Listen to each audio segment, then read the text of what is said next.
G20 की बारी है और खास तैयारी है। नमस्कार, मैं हूं उज्जवल कुमार और आप देख रहे हैं JK 24/7 न्यूज़।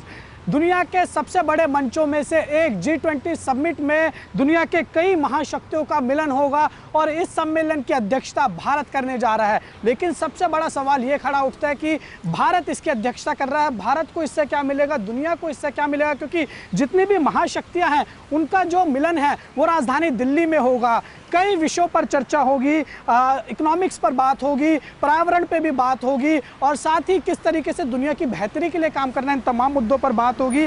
हम भी ये खास कार्यक्रम आपके सामने लेकर आए हैं। इस खास कार्यक्रम में हमारे साथ मेहमान भी जुड़ेंगे और हमारे साथ बात करने के लिए इस कार्यक्रम में कविता अशोक जी मौजूद हैं, जो कि एनवायरनमेंट पर ज़्यादा जो है वो समझ रखती हैं, क्लाइमेट क्राइसिस पर ज़्यादा समझ रखती हैं। हमारे साथ मौजूद है कविता जी। कविता जी, बहुत बहुत स्वागत है आपका हमारे चैनल पे। मैम देखिए, अगर हम G20 समिट की बात करें तो आप ये कह सकते हैं कि जितनी भी दुनिया की महाशक्तियां हैं उनका मिलन राजधानी दिल्ली में होगा। बहुत बड़ा मंच है ये और तमाम आप ये कह सकते हैं महाशक्तियां आ रही हैं। कई विषयों पर चर्चा होंगी। पीएम मोदी को बहुत उम्मीदें हैं इस सम्मेलन से।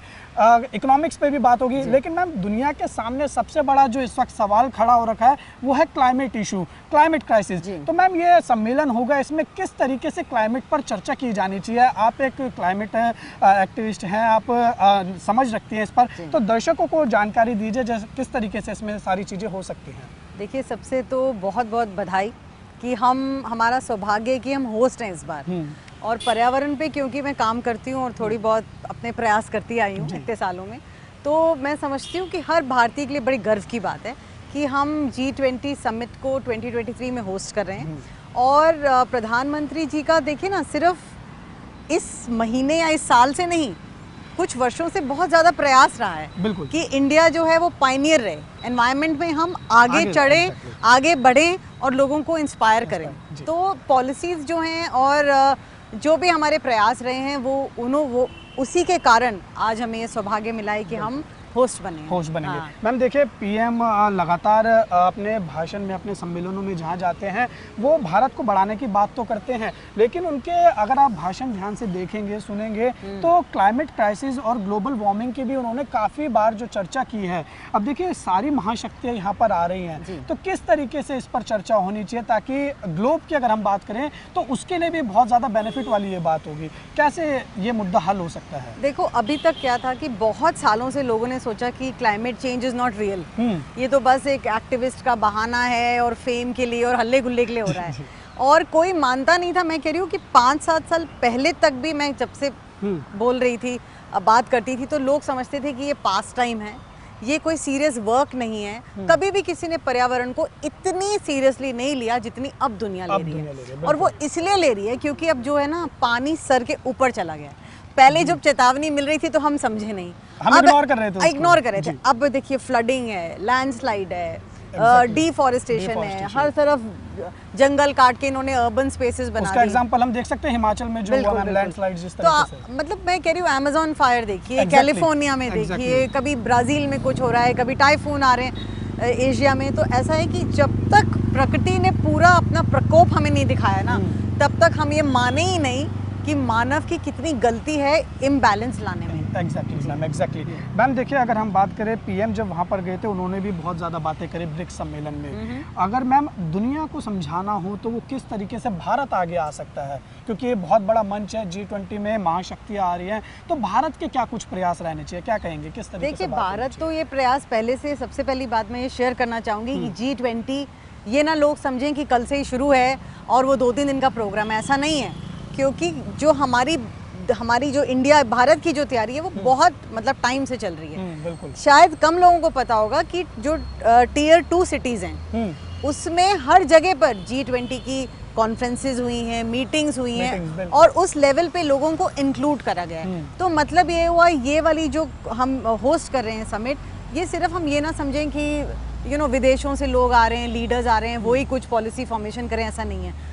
भारत ने अपने ही लोगों को इतना मौका दिया है बैठ के बात करने का कि जो कुछ आइडिया देखे कहीं से भी निकल सकते हैं। हो सकता है कोई गांव में काम करता व्यक्ति या किसी एनजीओ में काम करता कोई युवक या बच्चा कोई ऐसा आइडिया दे या कोई ऐसा प्रपोजल दे जाए जो हमारी गवर्नमेंट को भी जचे और वो भी पॉलिसी या प्रपोजल में इंक्लूड हो। बिल्कुल। तो मेरे ख्याल से ये बहुत बड़ी बात थी कि हर व्यक्ति की, मतलब जो इस एनवायरनमेंट की फील्ड में हैं, उनकी रिस्पेक्ट की गई, इन द सेंस कि भाई आप भी शामिल हो और इसमें आप अपना कंट्रीब्यूशन क्या दे सकते हैं। तो बहुत अच्छी बात थी, मैं समझती हूं। पहले कभी कहीं नहीं हुआ। जी बिल्कुल, पहले कहीं नहीं हुआ मैम। देखिए जिस तरीके से ये G20 सबमिट हो रही है, जगह जगह इसकी जो अवेयरनेस है वो क्रिएट की जा रही है। आपने पॉलिसीज़ की भी बात करी है, तो मैम पॉलिसीज़ की हम बात करेंगे, लेकिन जिस तरीके से इंडिया का जब नाम आता है तो काफ़ी ज़्यादा इंडिया को क्रिटिसाइज भी किया जाता है। इंडिया की पॉपुलेशन जो है वो बहुत ज़्यादा लगातार बढ़ती हुई दिखाई दे रही है। नंबर 1 पॉपुलेशन पे इंडिया पहुंच चुकी है।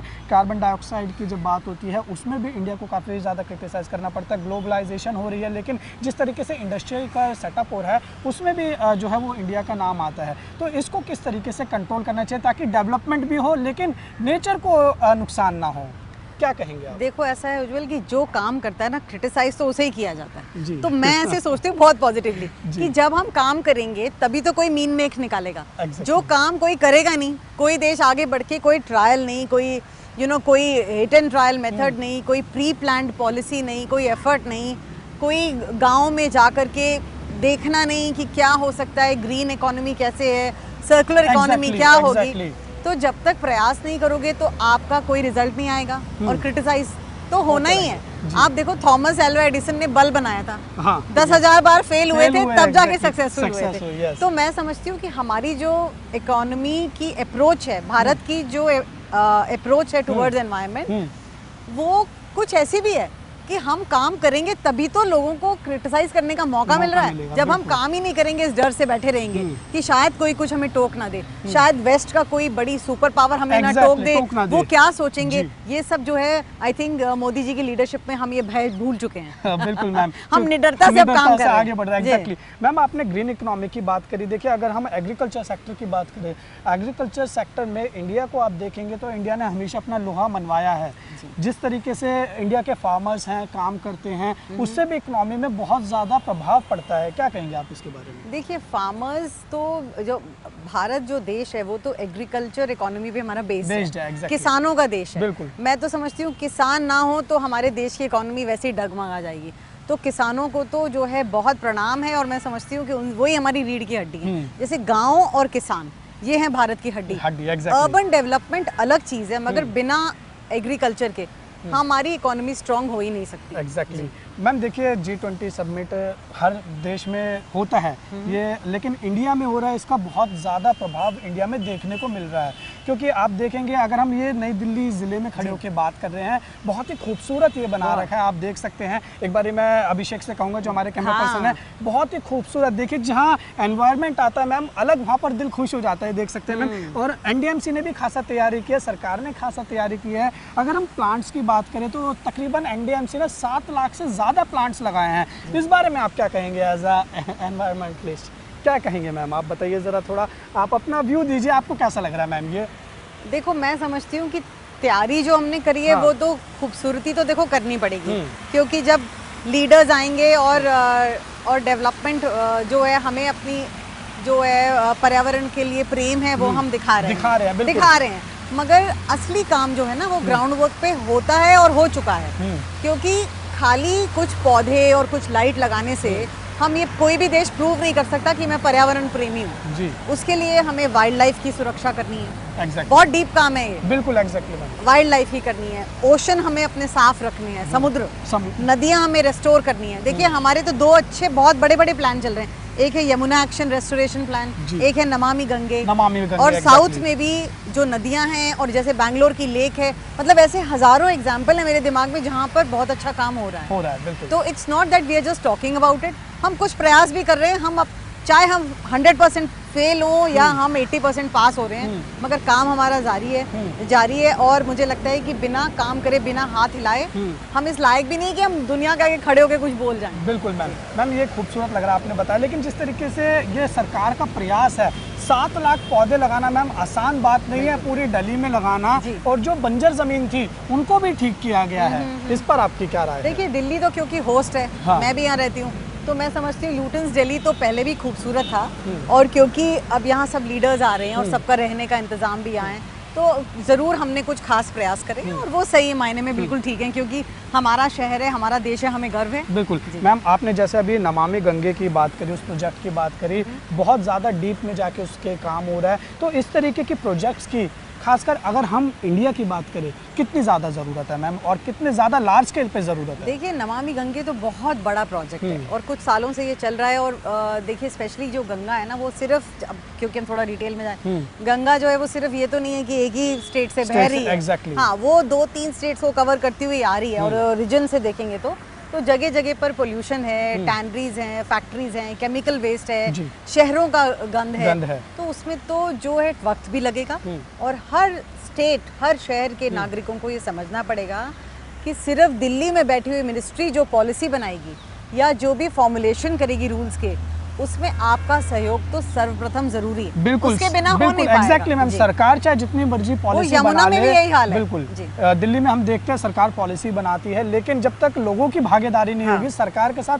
कदम मिला के नहीं चलेंगे, तो वो प्रोजेक्ट जितना सक्सेसफुल होना चाहिए उतना नहीं हो सकता। मैम, अब देखिए, हम एनवायरनमेंट की बात कर रहे हैं तो इसमें बहुत सारे पॉल्यूशंस आते हैं, जैसे एयर पॉल्यूशन होता है, नॉइज पॉल्यूशन होता है, वाटर पॉल्यूशन होता है। तो लोगों को अगर समझाना हो मैम, क्योंकि सरकार अपनी तरफ से प्रयास कर रही है, लोगों को किस तरीके से आप गाइड करेंगे? जो लोग आपको देख रहे हैं, किस तरीके से आप उनको बताएंगे कि ये सारी चीज़ें हम अगर करेंगे तो हमारे पर्यावरण को नुकसान नहीं होगा? देखिए, एयर पोल्यूशन तो मैं भी जब काम करती हूँ तो मुझे पता है कि वो 4 महीने जो होते हैं, दिल्ली हो, एनसीआर हो, यूपी के कुछ शहर हैं और आजू बाजू के हरियाणा, तो उसमें क्या है कि पोल्यूशन सिर्फ नॉर्थ में नहीं है, साउथ में भी है, ईस्ट में भी है, वेस्ट में भी है, और पूरी दुनिया में एयर पोल्यूशन का इतना बोलबाला है। और एयर पोल्यूशन इतना बड़ा दानव है, उसको टैकल करते करते जो है हम इतनी कोशिशें करने के बावजूद भी मुझे लगता है हर साल थोड़े से विफल हो जाते हैं। क्योंकि एयर पोल्यूशन सिर्फ, लोग कहते हैं गाड़ियों से है, मैं कहती हूँ नहीं, आप गलत समझ रहे हैं। सिर्फ गाड़ियों से एयर पोल्यूशन नहीं है, एयर पोल्यूशन आ रहा है फैक्ट्री से, एयर पोल्यूशन आ रहा है घरों से भी, जो पोल्यूशन आता है डोमेस्टिक जो है, वो लोग इग्नोर कर जाते हैं। और हर व्यक्ति, सपोज मैं हूँ, मैं अपने घर में हूँ, मैं किचन में काम करूँ या मेरे स्टाफ काम करे, हम सोचेंगे हमारे धुएं से क्या फर्क पड़ता है, ऐसा नहीं लोग है। सोचते हैं एग्जैक्टली। ऐसे ही वाटर पोल्यूशन में यही बात है। जैसे यमुना है, सपोज दिल्ली में लीजिए, तो वाटर पोल्यूशन यमुना का सिर्फ यमुना रेस्टोरेशन प्लान से साफ नहीं होगा, क्योंकि यमुना जो है दिल्ली में गंदी हो रही है, क्योंकि दिल्ली के नगरवासी और जहाँ से यमुना पार होके आ रही है, वहाँ पर हमारी हार है, क्योंकि हम जो है यमुना को रेस्टोर करने में अपनी सरकार का सहयोग नहीं दे रहे हैं। ये मैंने खुद देखा है। यमुना के पास जब मैं खड़ी होती हूँ जाकर के, तो इतनी कई बार बदबू आती है, स्पेशली फेस्टिवल्स के दौरान लोग उसमें तरह तरह की चीज़ें डालते हैं। और हर तरह से मैंने देखा है कि यमुना में भी जो है काम, सरकार की कमी नहीं है, नागरिक के योगदान की कमी है, समझते हैं। बिल्कुल मैम, नागरिक के योगदान की। देखिए मैम, आपने बताया कि यमुना में जो लोग तरह तरह की चीज़ें डालते हैं, अगर आप इसको जोड़ के देखेंगे, जिस तरीके से गणेश चतुर्थी होती है, वो लोगों का अपना एक आस्था हो जाती है, तो क्या वो अगर करते हैं वो भी गलत है? इस पर आप क्या कहेंगे? गणेश चतुर्थी तो साल में एक दिन आ रही है ना। गणेश चतुर्थी को पूरा हम कैसे ब्लेम देंगे कि पूरे साल यमुना गंदी है? यमुना तो पूरे साल गंदी है। गंगा, अगर आपको गंदा पानी कहीं दिख रहा है, तो आपको, हमें ये देखना है कि वो कहाँ से आ रहा है, उसका सोर्स क्या है। क्या उसका सोर्स इंडस्ट्री है, केमिकल वेस्ट है, ई वेस्ट है, हॉस्पिटल्स का वेस्ट है, बहुत तरह के वेस्ट हैं। वेस्ट मैनेजमेंट ही पुअर होगा तो आप पानी कैसे साफ रखोगे? मैम, आपने वेस्ट मैनेजमेंट की बात की है, तो वेस्ट मैनेजमेंट किस तरीके से बैलेंस करना चाहिए? सरकार देखिए लाती है, जो आप देखेंगे एमसीडी की तरफ से भी काफ़ी प्रयास किया जाता है कि गीला कचरा जो है वो अलग दीजिए, सूखा कचरा अलग दीजिए। लोगों में किस तरीके से जागरूकता हो? लोगों को कैसे पता लगे कि वेस्ट मैनेजमेंट कैसे होगा? देखिए भाई, मैं तो पर्यावरण विद हूं, मेरे घर में तो 2 डस्टबिन है, एक हरा और एक दूसरा। अमूमन लोग एक ही रखते नहीं करते। लोगों को लगता है कि, मैं समझती हूँ 50-100 रुपए की अगर आपने एक अलग बाल्टी रख ली हरे वाली, उससे क्या फर्क पड़ रहा है? ऐसा नहीं, सब अफोर्ड कर सकते हैं। कॉन्सेप्ट जो माइंड में है वो चेंज करना है, तो सोच में समझ आनी है कि एमसीडी देखिए अगर कलेक्ट भी करने आएगी, आप उनको सेग्रीगेट करके अलग करके कचरा देंगे नहीं, तो वो क्या करेंगे? तो वही तो मैं कह रही हूँ, जागृति की आवश्यकता बहुत है। जागरूकता की, एग्जैक्टली मैम, वो कर भी रही है सरकार। अगर देखेंगे सरकार के काफ़ी इसमें प्रयास भी है। मैम, अगर आपने अलग अलग हमें बताया किस तरीके से प्रयास होने चाहिए, जागरूकता होनी चाहिए, लोगों की भागीदारी होनी चाहिए। एक इम्पॉर्टेंट इसमें पोल्यूशन एक और है, वो है सॉइल पोल्यूशन। उसके ऊपर किस तरीके से आप सॉइल पोल्यूशन तो ये है कि आप सबसे पहले तो मैं यही कह रही हूँ कि जैसे हम खुद काम करते हैं कि पेड़ लगाएं, पेड़ ना काटें। सबसे पहले तो जहाँ पर जिस भूमि से आपने 10,000, 5,000, 2,000 पेड़ काट दिए, तो आपने उसका वहाँ पर जो है उसको खोखला कर दिया ज़मीन को, क्योंकि ना तो उसके अंदर न्यूट्रिएंट्स जा रहे हैं। और दूसरी बात है कि सॉइल को रिच करने के लिए हमें पेड़ पौधों की बहुत आवश्यकता है। फिर दूसरा, ओवर एक्सप्लॉयटेशन जो हो रहा है ना, वो भी बड़ी ख़राब बात है। रोटेशन ऑफ क्रॉप्स जैसे एग्रीकल्चर में आएगा, तो ये पूरी एक साइंस है। जैसे हम कर रहे थे, कृषि जो है हमारे इकोनॉमी का बहुत बड़ा भाग है, बहुत बड़ा। हम तो बेस्ड हैं, एग्रीकल्चर बेस्ड सोसाइटी है, बिल्कुल है, इकोनॉमी हमारी हाँ बेस्ड है। तो आप देखो कि मैं तो समझती हूँ भूमि तो हमारे लिए पूजनीय होनी चाहिए। तो सॉइल को कैसे रेस्टोर करें और सॉइल इरोजन को हम कैसे रोकें, क्योंकि अगर सॉइल पकड़ के नहीं रखेगा, पकड़ा मतलब स्ट्रॉन्ग नहीं होगा, तो फ्लडिंग आएगी। exactly. तो आप देखो ना, हर चीज कनेक्टेड है। तो प्रकृति में तो सब एक चेन रिएक्शन है। दूसरी एक बात, इससे पहले कि हम भूल जाएं उज्जवल, मैं उस पे काम करती हूँ, वो है प्लास्टिक पोल्यूशन। मैं उस पे आने वाला था, बहुत भयंकर आने वाला था, बिल्कुल पूछिए। वही मैम, प्लास्टिक पोल्यूशन जिस तरीके से फैल रहा है, माइक्रो प्लास्टिक्स की बात करें, सरकार ने कई कदम उठाए हैं। प्लास्टिक को जो है वो बैन भी किया गया है, पॉलीथीन्स होते हैं उन पर जो है वो बैन लगाया गया है। इसमें आप क्या कहेंगे, ये कितना ज़्यादा ज़रूरी है इस पे बैन लगाना, और लोगों को अगर आप समझाएंगे तो मैम किस तरीके से समझाएंगे कि प्लास्टिक पोल्यूशन तो 2019 में अक्टूबर में 2 अक्टूबर को मुझे याद है बैन हुआ था, मगर वो बैन उठा लिया गया था। बड़े दुख की बात है, पता नहीं क्या हुआ कि वो बैन जिस दिन लगना था उसी दिन उन्होंने आगे कर दिया कि पोस्टपोन हो जाएगा।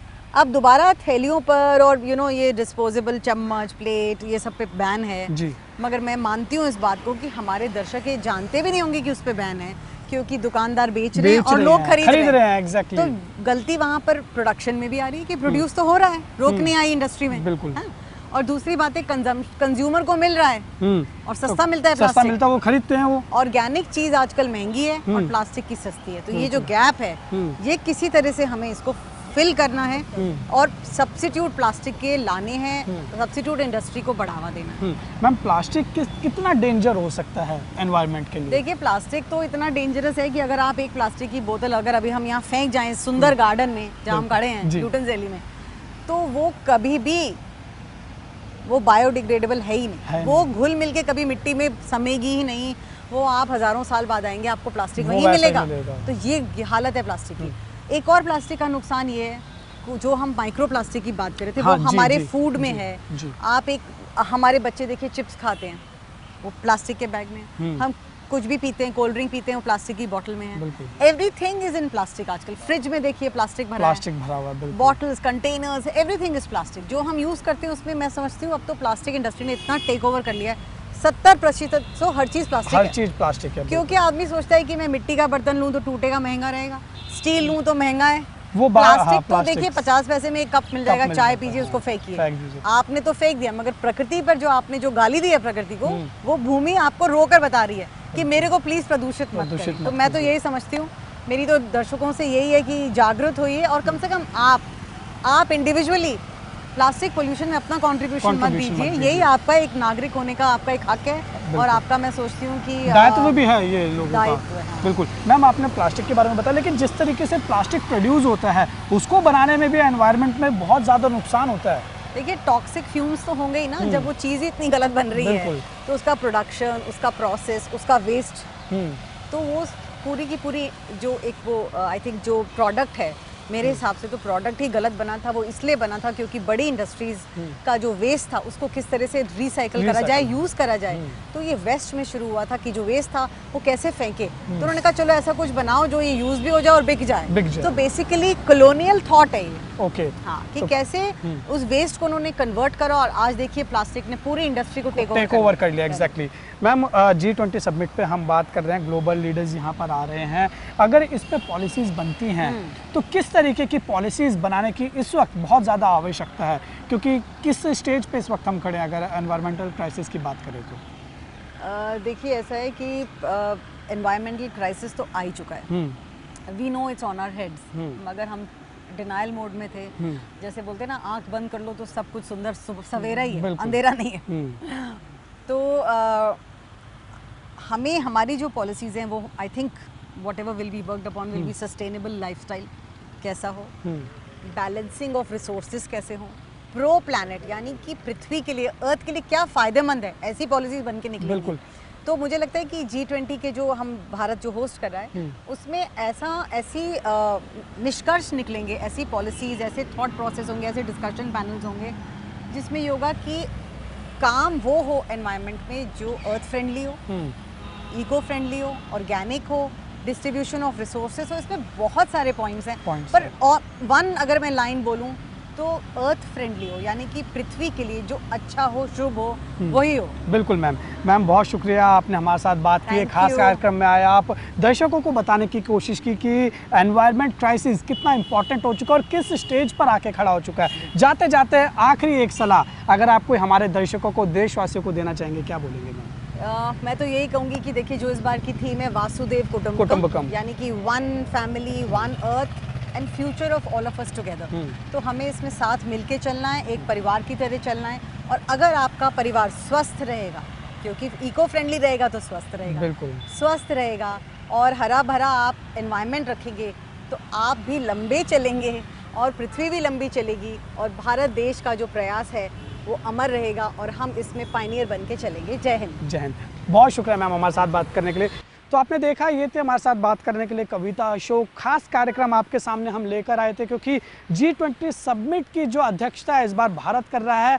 ग्लोब के जितनी भी महाशक्तियां हैं, यानी विश्व की जितनी भी महाशक्तियां हैं, वो हिंदुस्तान पधारेंगे, भारत पधारेंगे और कई मुद्दों पर चर्चा होगी, कई अहम मुद्दे होंगे। इकोनॉमिक पर बात होगी, इसी के साथ विकास पर बात होगी, इस पूरे अर्थ को किस तरीके से सुरक्षित रखा जाए इस पर बात होगी। लेकिन सबसे बड़ा मुद्दा इस पर जो खड़ा होता है सामने आकर, वो कहीं ना कहीं एनवायरनमेंट का है और क्लाइमेट क्राइसिस का है। तो हमने बात करी, आपको ज़्यादा जानकारी देने की कोशिश की। हमारे साथ खास मेहमान जुड़े थे कविता अशोक, जो क्लाइमेट क्राइसिस पर ज़्यादा बात करती हैं, बहुत काम किया है उन्होंने, आपको समझाने की कोशिश की। कई अहम पहलुओं को हमने इसमें छुआ है। भारत कहीं ना कहीं आप ये कह सकते हैं कि बहुत आस लगाए इस G20 से बैठा है। कई उम्मीदें हैं, खुद PM मोदी को इस सम्मेलन से बहुत ज़्यादा उम्मीदें हैं कि ये सम्मेलन किसी तरीके से सक्सेसफुल रहे और भारत का जो डंका है, भारत का जो लोहा है, वो पूरे विश्व को मानना पड़े, क्योंकि तैयारियां जो है वो पूरी तरीके से हो चुकी हैं। इस वक्त हम लुटियन जोन में ही मौजूद हैं। आप देख सकते हैं पूरे लुटियन जोन वैसे ही ग्रीन है, लेकिन इसको पूरी तरीके से और ज़्यादा डेवलप किया गया है, हरा भरा किया गया है, सुंदर किया गया है। तकरीबन 7 लाख से ज़्यादा नए पौधे लगाए गए हैं। लेकिन ये सिर्फ ऐसा ना हो कि सिर्फ G20 अध्यक्षता के लिए ही हो, ये सुंदरता जो है बरकरार रहनी चाहिए और इसमें ना केवल सरकार का सहयोग चाहिए बल्कि आप लोगों का सहयोग चाहिए। जैसे कि कविता अशोक जी ने बताया कि आप लोगों को भी सरकार के साथ कदम से कदम मिलाने की ज़रूरत है। एक बेहतर जीवन अगर आपको जीना है तो सबसे ज़्यादा उसमें अगर कुछ ज़रूरत है तो वो है क्लाइमेट को सजा के रखने की, क्लाइमेट को संवार कर रखने की, क्लाइमेट को बचा कर रखने की, क्योंकि अगर ये दुनिया बचेगी तभी हमारा भविष्य बचेगा। इसलिए आप लोग भी सरकार के साथ कंधे से कंधा मिला के ज़रूर चलिए। वीडियो जर्नलिस्ट अभिषेक के साथ उज्जवल कुमार, JK24/7 न्यूज़, दिल्ली।